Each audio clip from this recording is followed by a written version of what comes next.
From Relay FM, this is Connected episode 408. Today's show is brought to you by our excellent sponsors, TextExpander, Indeed, and Capital One. I'm one of your co-hosts from Italy, Federico Vitici, and I'm very pleased to introduce my friend and fellow co-host, Mr. Stephen Hackett. Hello, Stephen. Hello, Federico. Welcome back. Thank you. It's good to be back. It feels very nice to be back. And I am joined by our co-host, Mr. Mike Hurley. Hello, Hello. gentlemen across the oceans. Yes. Well, am I across an ocean from you? Yeah. No. I mean, Do it we have an depends ocean? what way Or you go. we have a sea in between Well, us. We don't have an ocean. You go the other way. I mean, there's two oceans sure. between us. You know? Yeah. Well, Or hold on. if you take a really long way, you could get like 3 or 4 oceans between us, right? Sure. I mean, if you look at it that way, yes. Or no oceans. Okay. You just like tunnel down into the earth and then pop up like a mole. Joke's on you, the earth is flat. So That's true. If you go too far, you fall out the other side. Yeah. Exactly. And you reach the wall and aliens come pick you up. You know what the deal is. So. I do. Yeah. Hey, pick a number between 1 and 10. 7. Oh, no. I don't want to do this. Pick a number between 1 and 10. Well, he already said 7. Yeah, I'm talking to you, Mike. Pick a number. Oh, 3? Federico wins. He is the closest. There are currently 8 days left in the 2023 Apple History Calendar Kickstarter. God. The link is in the show notes. What does he win? The opportunity to back your Kickstarter project? You have the opportunity. Buy a calendar. And it's a really good calendar, if I must say so myself. Mm-hmm. Well, you would. I mean, I'm biased. Yeah. But 1,000 people liked it last year, so you should What join if there's in. a big error, though? Would it be good then? No, don't say that. What if you put like Stop! 32 days in July or something? No. This thing is fact-checked enough where many people would suffer if there were 32 days in July.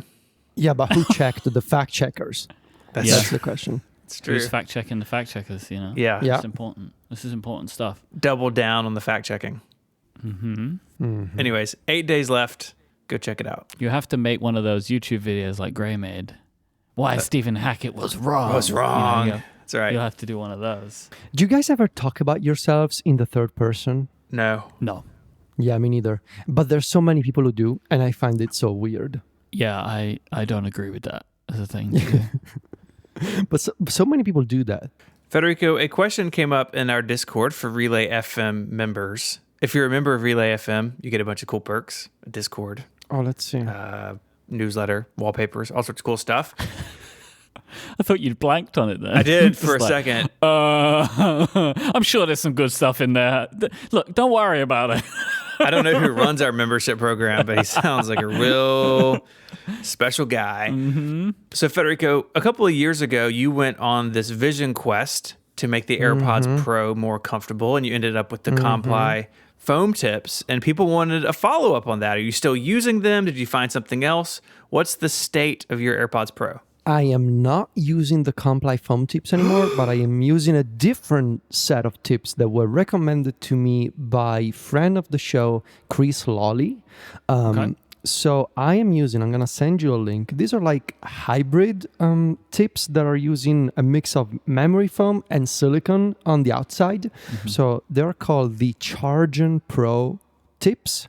And here's a link on Amazon.com for you. I really like this because they look like regular AirPods tips, but like they have foam on the inside. So they do adapt to the shape of your ear better than just standard, silicone tips from Apple. And I like them because they're easier to clean. And you don't have to like press them and warm them up with your fingers like the regular foam tips. That and also the regular foam tips, they get absolutely disgusting over time, and you gotta change them every couple of months if you don't pay attention to cleaning them every week or so, every few days actually. And these are much better because they're easier to clean and they got mostly the same benefits of the Comply foam tips, meaning they are more comfortable and I feel like they really adapt to the shape of my inner ear. And yeah, I've been using them for the past more than 6 months, actually, because I was looking at my Amazon order page. I've been using them since September of last year. So I can recommend these. I think These are basically, they're silicone on the outside, but it like gets squished on the inside, so it makes a better seal. Is that the thing? Exactly. Okay. Exactly. Huh. Yeah, so it's like a hybrid approach. They did a Kickstarter last year, and now you can just get them from Amazon.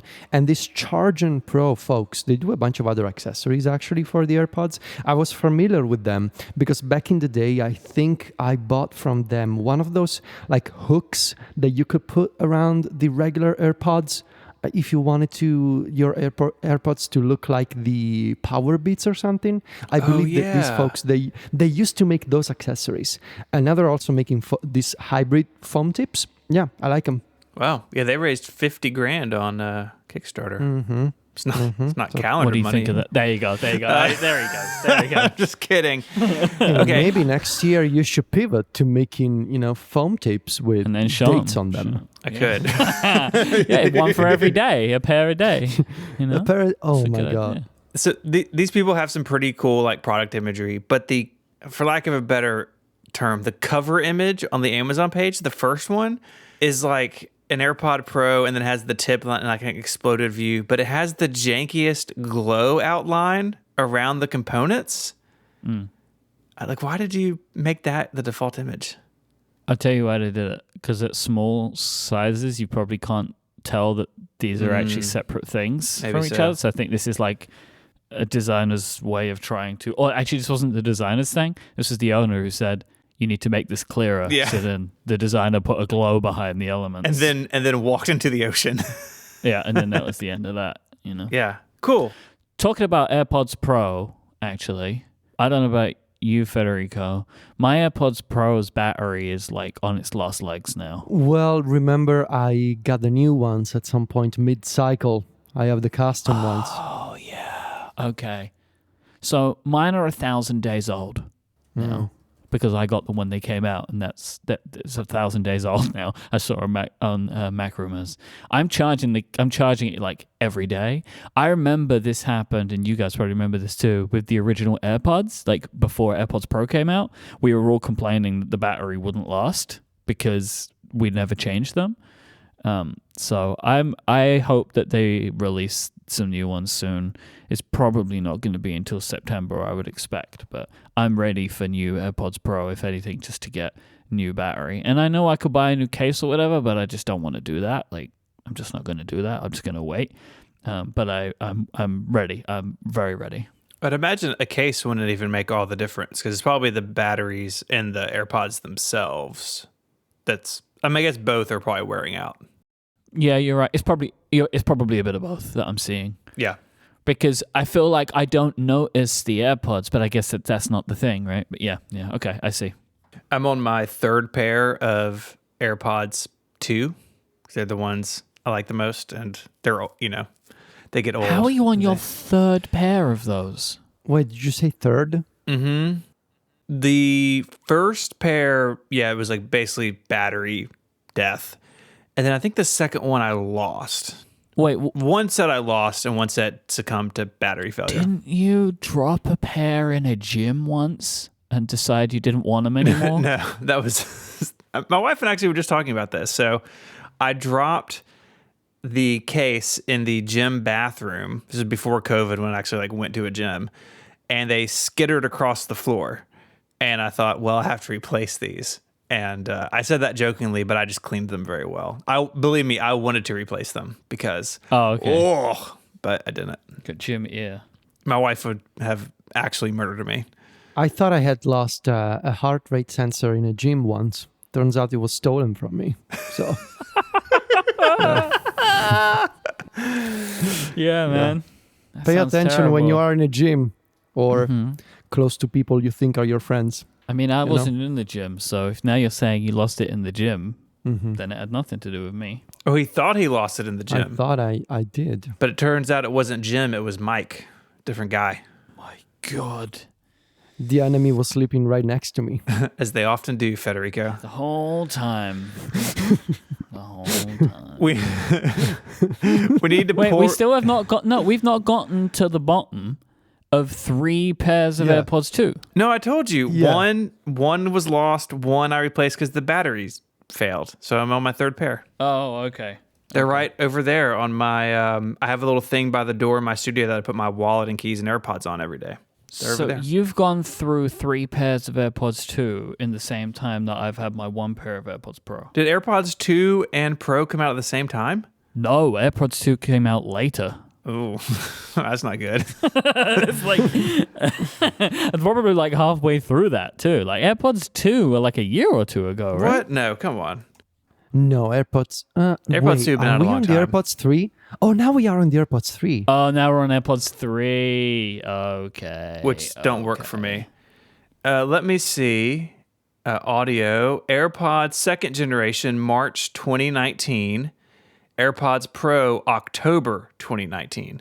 Okay. I mean, this isn't that much better for you, But it's still not. better. It's not a big difference. No.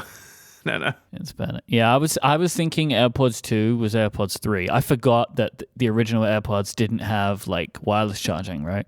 Man, what a good lineup of products. I mean, can we just say that for a second? Like, I don't think Apple was really prepared for like what a huge hit these have been. Oh no, because they were always out of stock, right? Like for a long time. It was impossible to get them at launch. I appreciate Apple's restraint too, that they don't release a new pair every year. Like Me too. that they wait until they have a substantial update, it seems, and then they put out a new. They wait version, until everybody's batteries are dying. and then they put out a new one. So talking about kind of audio hardware, I just saw this today. This is, I think, mostly aimed at Federico on Variety. Quote, in the second quarter, Spotify's gross margin was 24.6% compared to 28.4% the year prior. For the most recent quarter, that was hurt by the decision to stop manufacturing CarThing, Spotify's device for connecting smartphones to car entertainment systems, which resulted in a €31 million one-time charge. So they stopped making it and cut it as a loss, and then that was the end of that. I loved CarThing. I thought it was so cool. I think John has one for me that he was supposed to give to me or ship to me or something. I'm not sure. After a recent episode of one of the Mac Stories podcast, Universe podcasts, I don't remember which one it was, where you told him about getting rid of, was it HomePods or Echoes or something? And he was sounding really upset about the snowstorm. Mm-hmm. So, Yes. right? So I don't think he's going to give you anything anymore. Yeah, I don't think it's going to ship me anything anymore. Yeah, I know. he's done. I know. Mm-hmm. It's only Big Apple body left for me. But would you need any more, you know? Would you need any better than Big Apple Buddy? I don't think so. No, exactly. They still send me weekly emails. For example, now I can get the Pixel Buds from the US. Well, who doesn't want to hear from their buddies, you know? I get physical mail from the animal shelter that you donated to once on, or that you picked for me to donate to. I forget what happened. They send me a postcard about 3 times a year soliciting donations. That's great. So you get Federico mail. Mm-hmm. That's good. Yeah, if you don't mind, I'm also gonna set up a forwarding rule in my Gmail. No! I mean, It's just more Federico mail for you. so you can also get that if you want. Big Apple, all email forwarded to Steven. I mean, might as well, you know. So you're getting physical mail, you're getting email. What is it called in For All Mankind? D-mail? D-mail. Is it what they call it? D-mail, yeah. I'm like halfway through the season now. No spoilers. Oh, man. It's Yeah. intense. Yes. My Oh my God, word. the last They episode. ratcheted Oh my- it up this season. Wow. I'm loving it, though. Oh my God. The episode from Friday. Oh my. I haven't seen that one yet. And I know that it's only getting quote unquote worse in terms of intensity because the creators said that episode 8 is one of the really intense ones. Yep. And that's the one coming out next. So yeah. Steven's seen it. I saw the finale this weekend. God, I'm so jealous. I now feel like I'm in a race with the show, so I can get to it while I still have my screeners, like while they're still, I've just been watching them on Apple TV at the moment. It's really good. Such a good show. And just renewed for a new season, as was Mythic Quest, which is another Apple TV Plus show that I really like. They renewed Mythic Quest? They did. Yeah. That's a surprise. I know. Huh. I'm excited. I'm pleased about it. Me too. But it kind of seemed like they were just going to do one more. So If you haven't watched Mythic Quest, it's definitely worth a watch. But their COVID episode in season 2 is maybe the best episode of TV on Apple TV Plus. It's so good. it is really good. I think it's the only like good COVID special episode. Lots of shows tried to do that kind of thing, and Mythic Quest pulled it off really, really well. This episode of Connected is made possible by Text Expander. When you work on a small team, every moment counts. You don't want to be wasting time finding video conferencing details to send to that new client or tracking down the same FAQs from the company website over and over. These are the kind of things that you want at your fingertips so you can get your work done more quickly. And that's why you need Text Expander. With Text Expander, you can access what you type the most with just a few keystrokes. This allows you to work faster and eliminate repetition, letting you focus on what matters most to you. Text Expander's powerful shortcuts and abbreviations streamline your team's work. All you have to do is type a short abbreviation, and Text Expander does the rest. You can build and collect your most commonly used phrases, messaging, URLs, and more right within Text Expander. Then create your chosen abbreviation, and they'll be with you wherever you're typing on the Mac, Windows, Chrome, and iOS. You can customize these snippets by having them automatically fill in dates, fill in the blank fields, timestamps. You can build drop-down menus, and so much more. I use Text Expander countless times a day to fix common typos, to share URLs with people I need to very often, to make sure that I'm filling in information correctly when we pay people. All sorts of things. I'm using Text Expander for all sorts of things that make my day-to-day work better and more efficient. If repetitive typing is getting you down, you need Text Expander. Check it out at textexpander.com/connected, and you can get 20% off your first year. That's textexpander.com/connected to say goodbye to repetitive typing. Our thanks to Text Expander for their support of Connected. Want to talk a little bit about Apple Store stuff. How does that sound? All right. Okay. So Michael Stieber, he used to cover Apple retail for 9 to 5 Mac and then went out on his own a while back. He's got a newsletter now, which is great, called Tabletop. He covers Apple retail better than I think anyone else. And he has put together what he's calling the Apple Store Time Machine. There's a link in the show notes. Check it out. It's a Mac app that lets you explore 4 Apple stores as they were on specific dates in the past. So he has Tyson's Corner, which was the first Apple store open, and it's the way it was in May 2001 when it opened. He has Stanford Shopping Center in October of 2004, which was the first mini Apple store. Do you guys ever come across those, the mini stores? I've seen it in pictures, but never in real life. I don't think I know what that means. So it is they don't do them anymore. They were like a half-width Apple store. Like, Mike, do you remember the old Apple store here before they moved across the street? Yeah. It was like half of that width. So it was narrow, and they did brushed metal on all the walls. And it was just like basically less third-party stuff in it. Okay. And In it. it's... Anyways, the Stanford Shopping Center was the first one. So he's recreated that. And then the first day that the Fifth Avenue store was open, and when they reopened the Apple Infinite Loop store in 2015. Now that's basically like a regular Apple store with some t-shirts in it. It used to be like when I was out there in 2007, it was basically all merchandise. So you can walk through these stores and experience them. There's tons of little Easter eggs in it. The attention to detail is really, really cool. And if you spend a lot of time in Apple stores like I did in the past, it really kind of took me back in a way that I wasn't expecting. How did he get this information? I don't understand. I don't know. Okay. I don't know. I mean, it's so detailed. Like, he's had some tweets about it, about how one of the stores, like the launch pictures included like a Cernet type of graphic on the wall. And then when it opened, it was different. So like he had to contend with that. It's all very impressive. This is a Stephen Hackett project if I've ever seen one. This is like Stephen bait. I think Yeah, you and knew this that was when he told me built, about it. Yeah. This was built with Unity, the game engine, I believe. It was. Huh. Yeah, yeah. This is so impressive. So you have to download the Mac app and then okay.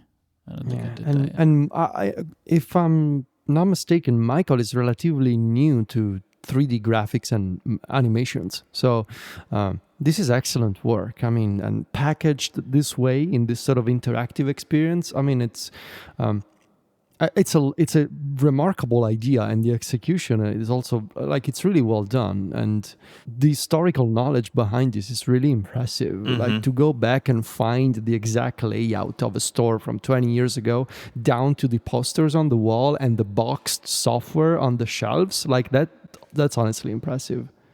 I'd forgotten some of the things in here, like, and there's a little glimpse in the little preview trailer of the New York store. There used to be a separate iPod Genius bar for a minute, and they have that on the wall, and it's really cool. If you should definitely check it out. It's a bit of a big download. It's like 600 megs, as you may imagine. It's free, but there is a tip jar. Definitely donate some to this work, 'cause it is really cool. The Tyson's Corner one, is that the one where Steve Jobs made the video? So I don't actually, I think it is. I don't want to say 100% sure, but that video that you're talking about is filmed in a store just like it. If it's not Tyson Corner, then it's a mock-up that's basically exactly like it.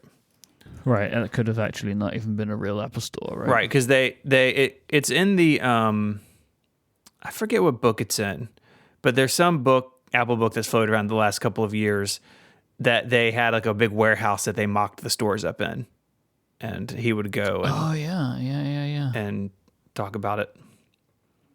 It was cool. I'm trying to find that video and see. I'm just gonna say yes, he went to Tyson Corner. I found a version of this video that I'll put in the show notes. Yeah. The problem with a lot of this stuff gets taken down, so Yeah. you may just have to Google it for yourself, but there's a bunch of options. It says Tyson's Corner, Virginia. It says it in the description of this video. The store he's walking through is how the Memphis store looked, because the Memphis store was the 20th open. It was one of the first ones, and it looked just like that for a long time. And so when I went through that one, I was like, oh gosh, like I'm back at my job in 2006 and 7. You mentioned a book. Brief aside, I started reading After Steve. Mm-hmm. I know that you and David did a Mac Power User special about it, which I'm looking forward to listening to when I'm done. 2 things. One, I thought it was just about Johnny Ive for some reason. I don't know why I thought that, but it's not. I was like, oh, Tim Cook's in here too. I didn't know that. I think it's just so much of the focus before the book came out seemed to be about the Johnny Ive stuff and like Johnny Ive leaving and all that kind of stuff. But I am really enjoying it. I think it's very interesting and well written. I like it. The other Apple Store story we want to talk about, Mike, you sent this to me this morning. So when I opened this link, it has a little shared by Mike banner at the top. That's nice. Tell us about this new London Apple Store. Yeah, Apple have opened a new store called Apple Brompton Road. So it's another. So I think this is now the 3rd Apple Store in London. This is in the Knightsbridge neighborhood. It's near Hyde Park. The kind of the key thing here with this store is it's near the Harrods department store, which I expect a lot of people might be at least familiar with the name. So it is in an area, a shopping area of London with a lot of very, very high-end luxury retail. Like the most expensive stores are in this part of London. I don't know if that's why they've opened a store here, but they did note in the press release that this store has 200 employees speaking 45 languages. That's cool. Now, that would be very helpful for where this store is located because people come from all over the world and shop in Knightsbridge. So it makes sense to me that they would do that. And as you can imagine, like any new Apple store, it is absolutely stunning inside. I will make a trip to this store at some point. Like if I'm going to be in and around that part of London, I'm going to go here because it is it is beautiful. So it's got like this timber, the curved timber ceiling, like the roof ceiling. It looks really beautiful. It's got that like limestone walls that I've seen especially in a lot of the stores. They've done this, and I think that the store that you went to, Federico, had a similar kind of stone on the wall. Yeah, what's the name of that one? What was that one? Wasn't that the one where they renovated the? Was it Regent Street? Was it Regent Street? Oh, I was meaning the one that you went to in Rome. Was it, or was it Milan? In Rome. I went to Rome. But the Regent Street store, I think, was the first store that got this kind of outfit to it. Yeah. But it's this beautiful stone. And then it also has terrazzo flooring, which is very on trend for right now. Somebody wrote in our document here, on fleek, you mean, #damn Daniel. Yeah.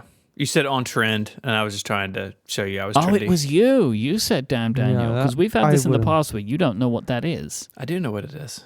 No, he knows what damn Daniel is. Yeah. And there's a bunch of Sicilian ficus trees, which have those planters on the bottom that you can sit on, which I think were a great addition to the Apple Store. Somewhere you can sit. Because a lot of the time you're in the Apple Store, you have to wait for something.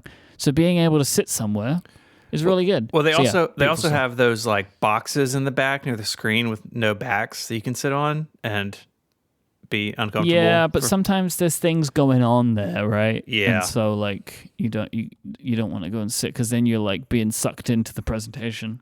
This is also the first UK store with a pickup area, which a place to put my truck. Yes. Sure. Which this is a thing that I thought Apple were just doing during the pandemic, but I guess it's kind of stuck around now. Which is this is basically you can buy things online and you can pick them up in a store, but instead of needing to flag someone down in the store, you can just go to the pickup area, which I think is a very good thing to be able to do, rather than trying to just like rugby tackle someone as they're walking by so you can get seen. This changed during COVID. So for a while, at least here in the U.S., stores that were closed because of COVID, some of them had pickup area, and it was like a fake storefront in the front of the store. So like one person could go in, you could walk about 3 feet into the building, and then they hand you your stuff through a window. Now what they're doing, at least in my store, and I think in others, is if you have a pickup, you get stopped at the door, and you're sort of siphoned off to the side, and they've taken one of like the tables along the wall for pickup, and so they scan your thing, and a runner goes and gets your iPhone or whatever and brings it out to you. So they have adapted this a little bit, but I really like this idea of a dedicated pickup space. And like, how good does that table look? I mean, I love the way the store looks. Yeah, it's a beautiful table. It's really cool. Yeah, I will pop in there at some point. Yeah, pick something up. Just very good looking. Pick something up. And so I hope to see more stores adopt this sort of style of pickup thing, where it's a little bit of a nicer experience than being sort of roped off to the side. I mean, I know not all stores are this big and glamorous, but all in all, like more people just across the board, across retail, are doing like online shopping for in-store pickup. I mean, I feel like every website I've ever visited in the last 2 years have offered that to me now. And hopefully Apple can continue to tweak their stores to adapt to that a little bit better. This episode of Connected is brought to you by Indeed. Here's a quick puzzle for you. What would you do if your business had to hire somebody great in a hurry? Well, here's a hint. You need Indeed, because they are the way you can hire great people fast. Indeed is the hiring partner where you can attract, interview, and hire all in one place. So instead of spending hours on multiple job sites hoping to find candidates with the right skills, Indeed is your one powerful hiring partner that can help you do it all. You can find great talent through time-saving tools like Indeed Instant Match, assessments, and virtual interviews. With Instant Match, over 80% of employers get quality candidates whose resume on Indeed matches their job description the moment they sponsor a job, according to Indeed Data US. Indeed just knows how to make hiring pain-free. Like how Indeed puts you in control of what you pay. You set your must-have job requirements and only pay for the applications that meet them. There's a transparent, flat fee per application, and you can pause your job posting whenever you want. More than 3 million businesses worldwide Use Indeed to hire great talent fast, and you can join them. Businesses only pay for quality applications matching the sponsored job description. Visit Indeed.com/connected to start hiring now.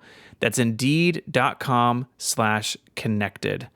Go there now to check it out. INDEED, Indeed.com/connected. Terms and conditions apply.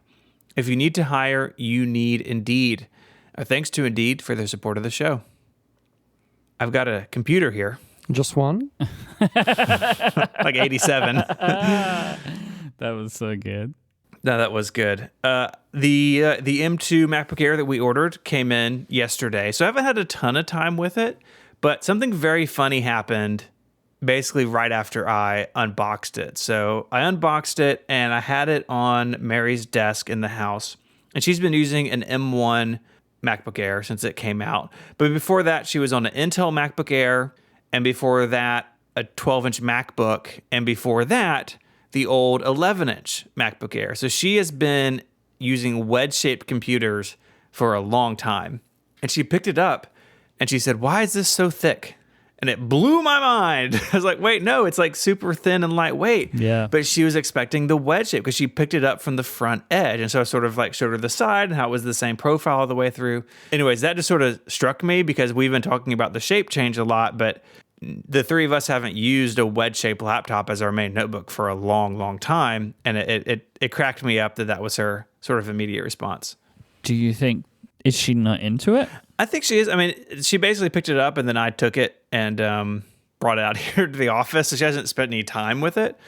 But she also basically uses her laptop as a desktop. So it's just going to be put into a stand behind her LG Ultrafine. So we'll see how that goes. But I'm into it. I think it's really cool. I transferred stuff from my MacBook Pro to it because I'm going to use it for a couple weeks before it becomes hers.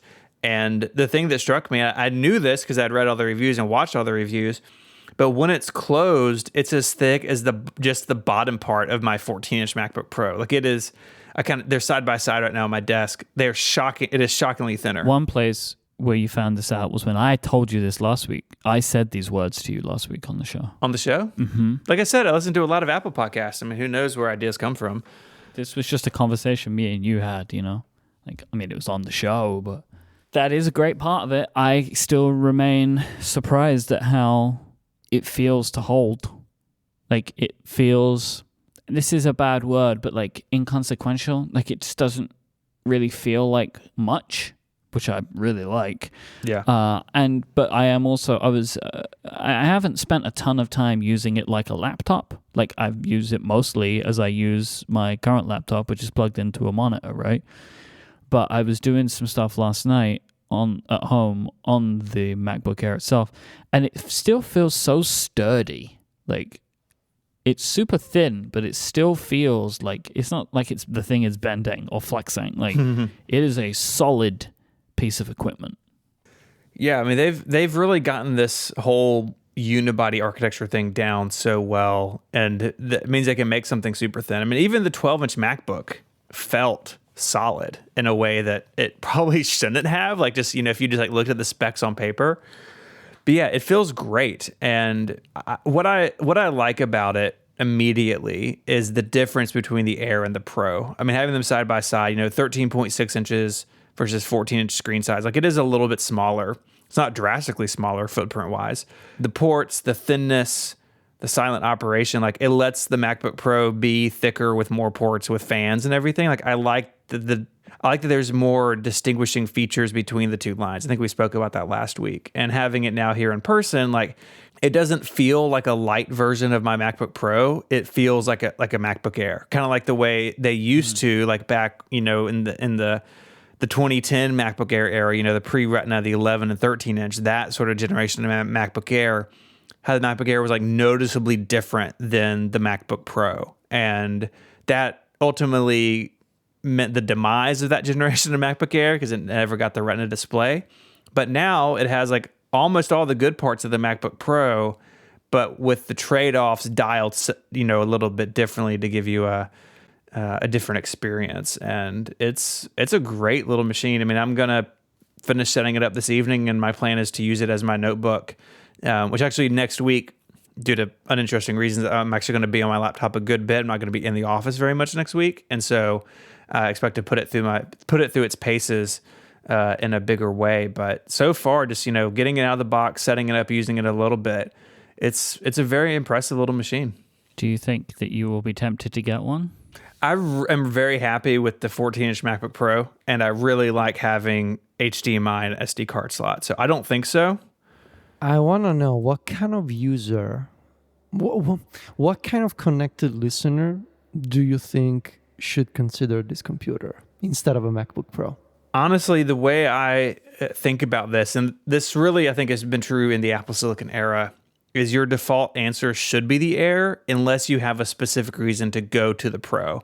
So if you have multi-threaded workflows that really benefit from the bigger system on a chip found in the MacBook Pro, or if you need HDMI and SD card stuff on a regular basis and you don't want to deal with dongles as much.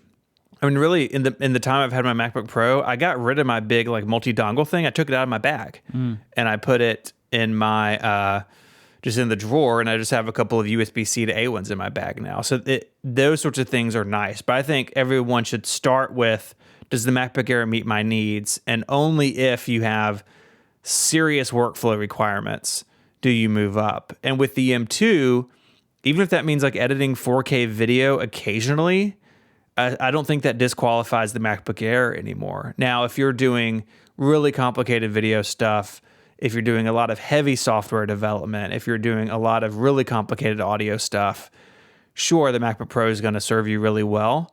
But that's a pretty small group of people, I think, out in the real world. And I think especially with the M2, you get such incredible performance, then don't go up to the Pro unless you really have to. Mike, you've had yours or Apple's now for a little bit now. How have you come along in your decision making about getting one for yourself? Well, I haven't canceled that order. And I'm still in the phase where it's early, right? The earliest I'm going to get that machine is I think the middle of August. So I'm still I need to send this laptop back to Apple next week. Mm-hmm. And so my plan is to make my decision before I do that. I did buy a 12 South Book Arc thing. Yeah. Which would be for my MacBook Pro to be permanently plugged into a monitor on my desk. So I did commit to that part, right? Because then the idea is the MacBook Pro becomes the machine that I record and edit on. So I committed to those $50 or whatever. At the moment, it's looking really likely because I very much enjoy this MacBook Air in my bag every day, way more than putting the MacBook Pro in my bag every day. And carrying it around because it's just easier. The bag is less full. It's easier to put my Steam Deck in my backpack because the Steam Deck in the case is mammoth. So I don't know. I'm at the moment I'm leaning towards it. I still don't feel great about the fact that it's that I have nothing to sell to help fund it. Yeah. But I might just kind of bite the bullet and commit to not be upgrading again for another couple of years of either of these laptops is the plan, if I do it. Interesting. Well, I'm not buying one for anyone who might be curious about this. So that's my opinion. It looks really good.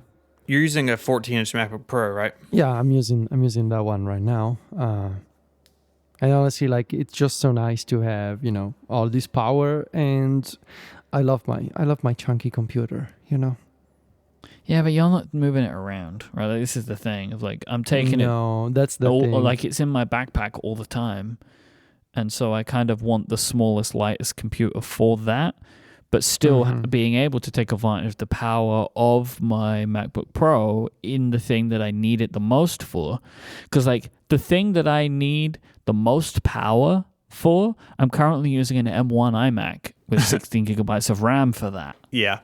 So I think that this will allow for a more logical reshifting of the computers that I have, but I do feel like 3 computers is too many computers for one man to have. Yeah. I mean, I've got a little bit of that too. Like I've got the Mac Studio, and that's my machine 98% of the time. Like I could get away easily with a MacBook Air, I think, as my notebook. I got the 14-inch MacBook Pro and really love it. But like if it, like say that it got destroyed or lost or stolen or something, like I don't know if I'd replace it with a MacBook Pro again. So we do have beta 4 of iOS and iPadOS 16 and all the other OSs, Ventura, WatchOS, HomePod, and whatever, all the other stuff that we don't care about. tvOS, baby. tvOS. So there's a few things I want to touch upon, a few changes that I've noticed that I wanna cover in here. So there's now an official developer documentation for the live activities. That's the special notifications that will go live later this year, not as part of iOS 16. That's the stuff, that for real-time updates, basically, that they showed off at WWDC for Uber and sports apps, want to keep track of the game, want to keep track of your food delivery order, whatever. Like there's now an official API and documentation for developers. So if you're interested in building for that, I believe it's called ActivityKit. So go check it out. There's documentation now. Some interesting changes to iMessage when it comes to the two features arguably that Apple is kind of sort of copying from WhatsApp this year. So unsending and editing messages. There's a couple of changes in here worth noting. Now you can unsend a message for up to 2 minutes after sending it. Good. I believe they took this down from 15 minutes, right? Used to be 15 minutes. I thought that meant it was more time. Okay. Am I mistaken? No, I think you might be right. You can still edit for up to 15 minutes. But now you can only unsend for up to 2 minutes. So that's the change in this week's beta. And you can still edit for 15 minutes. For edits, now this is a fascinating change that Apple is making here. For edits, you can make up to 5 edits for any given message. And the recipients will see a record of all the edits in the message. So there's a new... and I just tried this with a group chat that we have. If you edit a message, there's a new edited button. You can tap that and it'll show you a log of all the previous versions of the message. And looks like you guys are also making these edits, and I can tap. Yeah, I want to see it now. So. Yeah, you can see that. Look at that. Yeah, you get little ghost messages. Yeah.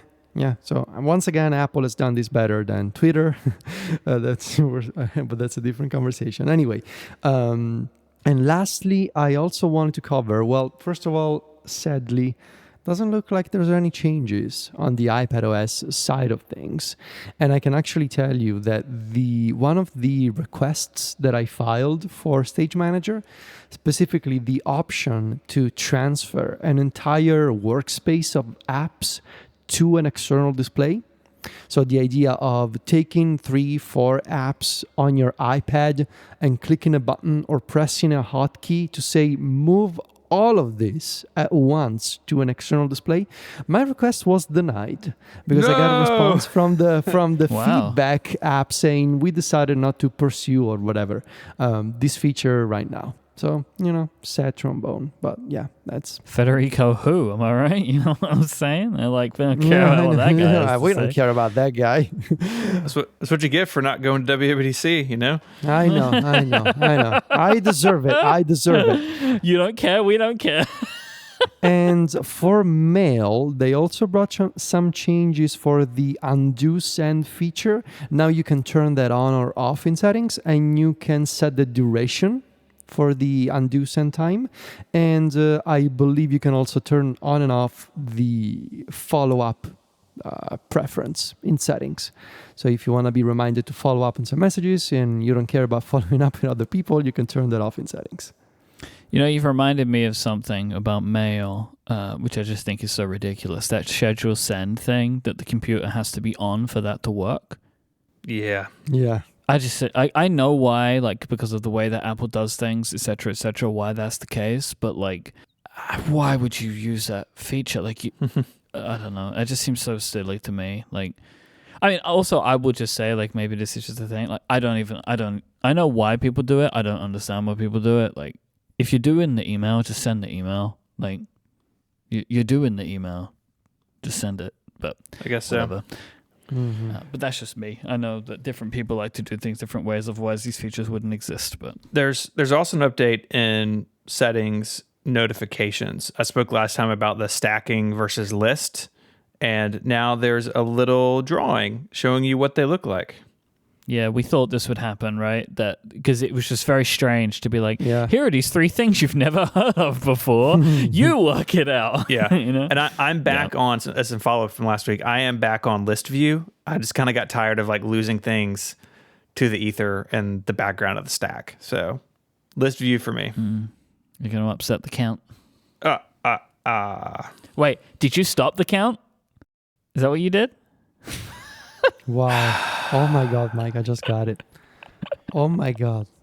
That's like that's very bad and perfect at the same time. That's what I was going for. you know? I Very hate bad it and I love it. You know what? Just hold a news conference outside a lawn care company and talk about it. What a wild time to be alive, you know? What a time to be alive. Oh God. I wonder if this beta will make my phone less hot. My phone gets so hot right now. Like, if sometimes it hurts to hold my iPhone. Oh gosh, mine's not that bad. Well, I don't use a case. Oh yeah, I guess the leather's absorbing some heat for me. I'm getting like complete, I'm getting complete like phone to skin transfer here. It's very hot.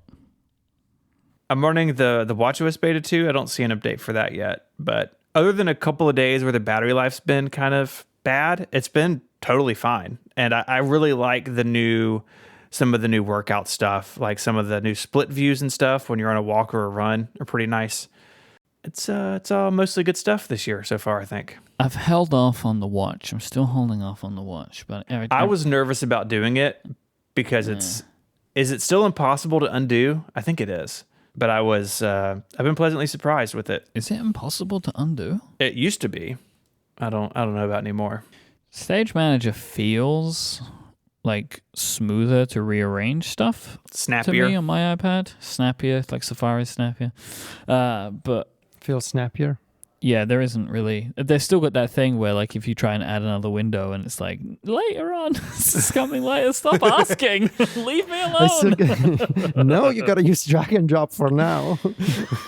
Don't do this. Please stop. Why would you click that button, man? Come on, don't do this. What I think they've done with Stage Manager is there maybe, when you mention it's smoother, I think what they've done is they're making some adjustments in terms of when you remove an app from the stage, they recenter the only one app left. And I think that's a little bit smoother than before. And that makes sense, right? Because if I'm removing stuff from the workspace and I'm left with just one app, it's fine if you want to zoom it and center it on screen. I think that part is a little bit smoother. I don't see any new keyboard shortcuts. I don't see any particular new gestures, but I agree. It does feel, based on these 5 minutes that I play with it, it does seem a bit more fluid. But then again, How many apps can you have on a stage on your 4. iPad? 4. It's just 4. Up to Okay, I 4, wondered if yeah. it was a limit of the iPad Air that I have. But, No, it's know. up to 4 on the iPad and another 4 on the display. So you can do up to 8 in theory, but that's 4 on the iPad, 4 on the display. My rule breaking iPad, because I have the 64 gigabyte no memory swap iPad, of which Stage Manager runs perfectly fine on. This episode of Connected is made possible by Capital One. Have you ever hit a technical snafu while shopping online? Maybe you've gotten a headache from using payment fields, or your mobile banking app has been down when you really needed it. Capital One believes everyone deserves better banking, giving everyone easier access to their money and more security when doing so. And that's why Capital One is investing big in machine learning. Machine learning allows Capital One to do all sorts of things like fight fraud, They use this with models that quickly detect suspicious activity and make it faster to alert federal investigators. And they can identify how mobile app outages happen to give developers the tools they need. Keeping mobile apps up and running doesn't happen by accident. Anomaly detection and incident response help determine why app outages happen so engineers can quickly remedy them. And Capital One is speeding up online shopping with machine learning at the edge. This makes shopping with virtual card numbers smoother and more secure. The technology is based on logistic regression models and running inference in the browser, identifying payment fields, which helps make using virtual card numbers easier and faster. The potential of machine learning is so big. See how Capital One is using machine learning to create the future of banking. Search machine learning at Capital One. Capital One, what's in your wallet? Oh, man, I wanted to try you guys so hard just now, but I thought it wasn't fair to the passionate ones. Because I wanted to ask the question, have either of you ever, or do you currently track your sleep?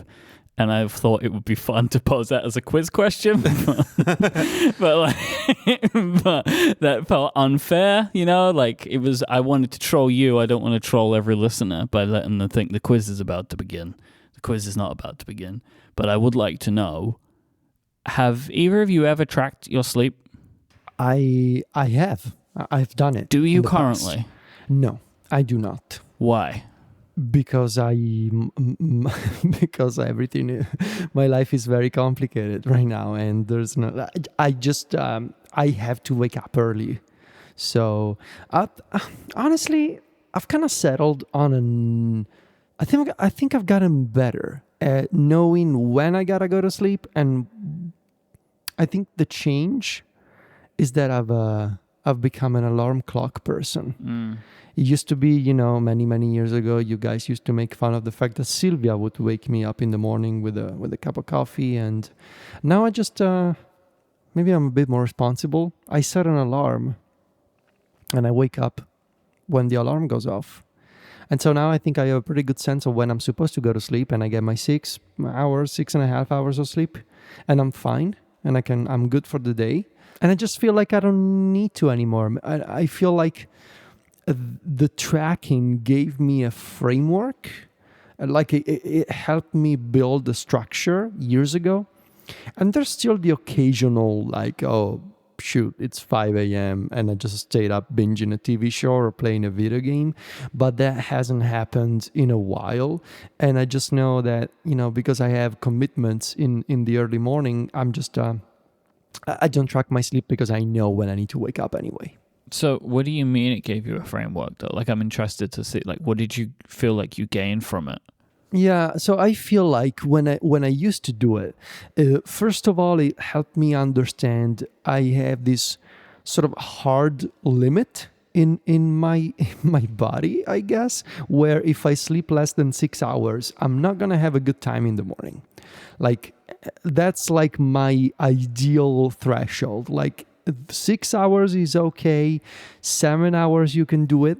I go under 6 hours, I'm gonna have a bad time. I go over 7 hours, I'm also gonna have a bad time because I'm gonna feel groggy. If I sleep too much, not great. Oh, interesting. I guess that happens when you get older. You can sleep less, but if you sleep more, then you also feel that. There's the occasional time where I'm super exhausted the night before and I can sleep 8 hours, but that's like twice a year, I think. But ideally, in between 6 and 7 hours is my ideal state. And that's a sort of discovery that I made by tracking my sleep years ago. And we're talking like 4 or 5 years ago. And honestly, and this is also kind of weird, at the time, there was one time when I turned 30 when I really felt my body change. Sort of, I don't know, but it felt like I remember distinctly like a week that I don't know, I started feeling different from before. I was like, I guess I'm growing older now and I can feel it. And yeah, that's when I, started, with sleep tracking, taking sort of account of those numbers and understanding, okay, the day that I slept 5 hours, I can see that I don't feel so great.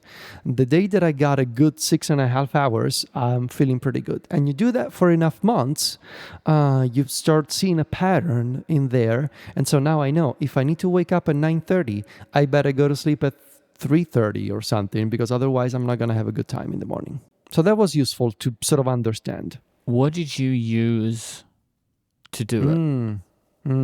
Not the Apple solution, I'll tell you that. Because so I'm very confused by the Apple way of doing things, because when I did it years ago, it wanted to, I really disliked the setting a schedule, because that's the thing. I don't want to set a schedule. I just want to know I'm setting the alarm for the morning each night in the clock app. That's what I want to do. And then I want to self-regulate, if you wish. I'm setting the alarm and I know when I gotta go to sleep. Apple wanted me to have a schedule for every day of the week. Yeah, you go to sleep at this time or wake up at this time. It's like, no, life doesn't really work like that. Exactly. Yeah. It feels like, I don't know if things have changed in the meantime, but it felt like a feature designed for people who go to the office every morning and who commute at a specific time every morning. And which, I understand. Is the right way to build that tool, yes. right? Because that is the majority of the world. They have a schedule. Exactly. But that's never been my case. And so when I used to be really into sleep tracking, I used Auto Sleep, the Apple Watch app, excellent Apple Watch app that gave me just the information I needed. I set my alarm in the clock app, and then I wore my Apple Watch to bed. And when I woke up in the morning, it understood that I had waken up, and it gave me the report. And that's all I needed. Do you have to tell that app you're going to sleep? Nope. Okay. You don't. That's probably the auto sleep, right? There it is. That's it. Yeah, it's not called auto because of cars. It's called auto because it's automatic. Yes. Sleep auto. Yeah. So that's my story. So with Apples, do you have to say hey, watch, I'm going to bed now? Yeah. I haven't tried it in the past year or so, but that's the way it was supposed to work years ago. You got these bedtime reminders, and you were I'm looking at the K-Base article, and now. You were like, yeah, I'm going to sleep now. I don't want to do that. So many, most of my going to sleep, the way that it works for me now is I fall asleep watching a YouTube video. Or playing a video game. And when I'm realizing that I'm drifting off, I either put the switch to bed real quick and I set it aside on the nightstand, or I search for the TV remote and I turn off the TV and I turn on my side and I go to sleep. I recognize, okay, I'm drifting off, I better turn off the thing and go to sleep. That's how I do it. I set the alarm before, but I don't want to press any buttons. I don't want to have any interactions. I don't want to say, hey, computer, I'm going to sleep. Because when I'm going to sleep, it's too hard for me to have any complex interactions with the display. Steven, you ever do any of this? Wow, I didn't realize I had all this stuff. I don't use Apple's thing for the same reasons y'all talked about. It's too rigid for what I want. I do have Sleep Plus Plus from our friend _ installed in my phone and watch, but I don't sleep track at night, mainly because I don't like wearing my watch to bed, and that's a bummer. I mean, it captures naps because I'm not, I could fall asleep in an afternoon, so I can tell you on Saturday, July 2nd, I had a 2-hour nap from 1 to 3 p.m. It's pretty good. Good work. It's something that I've done. I did years ago, and someone in the Discord, forgive me, I can't find it now, but someone in the Discord was like, I don't know what to do with the data, except I know that I need to sleep more. And that's kind of how I feel about it. But this is why I've never done it. So this is why I want, because I remembered Federico done it for longer. And so I wanted to hear what Federico just said, really, about I did it for a period of time, learn some stuff and stop. Yes. Because I've always felt this way of what am I supposed to do with this? Mm-hmm. Now, the reason I'm asking today, Stephen, carry on with story, and then I'll get back to that. Sorry. No, I mean, that's pretty much all I have to say. I get pretty decent amount of sleep now. I don't sleep particularly well, and I kind of know that, and I've tried some things to help it over the years, but I don't know like I don't have a goal in mind for this data to work to. It's like it's different, wearing my Apple Watch every day and like trying to close my rings. Like I have goals in terms of that, but the sleep thing never really like jumped out at me as something that I wanted to dive into. But I want to hear why you're thinking about it. So I have made the decision, or has been suggested to me, that I should stop looking at my iPhone in bed. Right? Just like put the phone, like when I'm in bed, no more iPhone. It's a good idea. Right? Because I just would I would go to bed and then I'll be on my iPhone. I could be doing whatever. I'm doing kind of like what Federico's doing, watching videos usually, but I could be doing anything on Instagram, like whatever. And so like I'm stopping that. And what I'm doing instead is listening to audiobooks. So the book that I mentioned earlier, the After Steve, I'm listening to the audiobook. And I've been putting that on at night, put on a little sleep timer, and I'm usually asleep before the sleep timer's done, and then the next day I have to try and find where I was in the book. But like whatever, it's like it's doing the job. So like a couple of things happened. One was I set up a sleep focus mode so I could have a specific home screen that got rid of the apps that I shouldn't be checking when I'm in bed and put the audiobook app, like the Audible app, on my home screen, right? So it was just right there for me. And there's also a sleep widget, which I think only exists in the sleep focus mode, which I'm very intrigued how that's the case. Right? Like, am I wrong here? Like, I couldn't seem to find this, like, sleep widget, but there is a sleep widget. I don't see it. Right, but okay, there it is in iOS 16. But it's not the same one. I don't understand. There's like a widget that appears in the sleep that I can't seem to replicate any other way. Anyway. Maybe I'm wrong. I don't know. Whatever. That's not important for the story. And so in doing that, like I just was like, oh, I'm going to set it up like with the times, but no alarm. So like during that time, my iPhone's also doing the thing where it like the screen goes dark and like, which I actually kind of like because it's like reminding me like, stop looking now. So, and that's, I can kind of set that within a regular time parameter, even though I'm not going to sleep at the same time every day. And so one of the things that's happened to me is I'm going to bed and then I would usually be up for like maybe an hour, maybe more, like just in bed, just like doing whatever. But listening to the book, I'm falling asleep.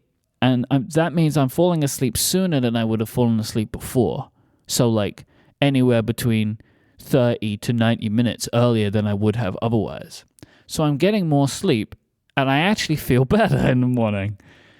And so it's maybe for the first time in my life where I'm like, okay, so something's happened here. Maybe some information about this would be good. Now, I don't know how useful it is without not having the information before. Like, it would be more helpful, right, if I was tracking before I was doing this, and then after I started doing this, so I'd have some comparisons to make. But it just made me wonder if like the two of you had ever done it, because I'm not decided on it, because ultimately I actually don't think I want to wear my Apple Watch in bed. Like that's the problem. It's too big of a watch, and I wouldn't want to wear the leather watch band that I wear, so then I'd have to be changing the watch band every day. It's like a whole thing. Day watch, night watch. I don't want to do that, that's for sure. There is a setting, it's in health under sleep. It's called track time in bed with iPhone. And it says health can give you a better understanding of your sleep patterns by using your sleep schedule. So you have to have that set up, and analyzing when you pick up and use your iPhone during the night. So I guess that's like kind of a thing. I mean, but all that's going to do is just tell me hours, right? Like, at least with the watch, I get some kind of idea of like movement, and if I'm like, you know what I mean? Yeah. Like if I'm disturbed at night and stuff like that. Yeah. Because like I have it, it's telling me that I had 7 hours and 21 minutes of in-bed time. Right. But that doesn't mean you're asleep, where the watch would know that a little bit better. Exactly. And so, yeah, I'm not really sure. I don't really. I just haven't decided. I just wanted to see what you two thought about it. But this is the first time I've ever felt like I maybe wanted to do something like this. Have you considered the Bedit product that Apple makes, or they bought and own and still sell for some reason? I mean, I'm aware that these things exist. Yeah. I just wonder if that would be like, because you had it under your seat, just on your side of the bed, and maybe it would be enough information to help. I don't know. Can you still get it? Let's see. I mean, there's still a website and you can still get the app, but Yeah, can you buy the thing? there is nothing that suggests you can buy it anywhere. Let me look on the Apple Store. It's spelled Beddit like Reddit with a B, which is fun. Mm-hmm. Wow, I'm not sure you can still buy it. There you go. It's the end of that then, I suppose. Yeah, I don't know. I'm in like the information gathering phase with this one, but I've noticed a little difference, and I'm enjoying listening to audiobooks at night. So I'm searching eBay for Beddit. Maybe you could find a nice used one. definitely don't want that. Oh no, you can buy it on Apple's, like on the Apple Store. Oh, can you? You can't hear. I searched for it and it doesn't come up. It's £150, USB-A. I think you should try it and report back. I don't know if I want this. Really? I don't know if I want it. Where does the data even go? Into the Beddit app, and then I would imagine into health. Does anyone know the answers to these questions? I just answered it. It's in the app. No, do you know it works in health? Let's see. Beddit, Apple. Real-time follow-up from Jason Snell in the Slack chat. I have a Beddit. Cool. It does pair with the iPhone with Bluetooth and goes to health. There we go. Jason, do you like it though? Like, all you've just told me is you have it. Could you Big Apple buddy it to Mike? No, I mean, I know I can buy it. Like, it is available for me to buy. I could get it tomorrow if I wanted to. Jason did not stick with it. So There you go. I'm not going to spend £150 on it. Well, maybe try the watch thing for like a week and just see. Yeah, that's my advice. I think, like, I guess my question would be, what are you looking for? Like, I don't know. Like, because when I was doing it, I had a clear question, and my question was, how much sleep do I need? Yeah. But your question might be different, so I think you should start from the question. Well, the question is this useful? That's the question. Like, I've always asked this about sleep tracking. It's like, I don't know if this is a useful thing. And I actually think now I have potentially missed the useful window for me. Do you feel like you have a problem with your sleep right now? Like, when you wake up, are you feeling tired, like right there in the morning? No, as I said, I feel better now in the past week than I did before because I'm getting a little bit more sleep. But like, my problem is with sleep is I always feel like I could have more. And I've been like this since I was a teenager. I could sleep for 12 hours and I still feel like I would need more sleep. Like, I've always kind of been that way. But I am waking up at least these past week or so feeling a little bit better. But I think it's because I'm getting to a little bit more sleep. I think it would have been more useful for me if I would have been sleep tracking prior to starting this new thing that I'm doing to see if that makes a difference. Yeah, I don't know. I just wanted to get this information. I don't know if I'm going to do anything about this. I might try it just to see if, step one, I don't mind sleeping with the Apple Watch on. I actually think probably not right now. Plus, it's still really warm at home. And so I don't know if I want to sleep with the Apple Watch on. Our home has not cooled down since the heat wave. It's just like retaining all the heat. It's still like 29 degrees Celsius at home, and there seems to be nothing that we can do to stop it doing that. Is it hotter in the kitchen? Isn't it always? Could be a heat sink issue. All right, wrap up the show. Yeah, that's a new low even for you. I don't want to do this anymore. I'm done. If you want to find links to stuff we spoke about, head on over to the website. That's relay.fm/connected/408. While you're there, you can sign up, become a member of Connected Pro. Connected Pro members get a bunch of cool stuff, including an ad-free, longer version of the show each and every week. You can find us all online. You can find Federico on Twitter as Viticci, Viticci, and he's the editor-in-chief of MacStories.net. You can follow Mike online as iMike, IMYKE, and Mike hosts a bunch of other shows here on Relay FM. You can find me on Twitter as ISMH, and my writing over at 512pixels.net. I'd like to thank our sponsors, Text Expander, Indeed, and Capital One. Until next week, guys, say goodbye. Arrivederci. Cheerio. Bye, y'all.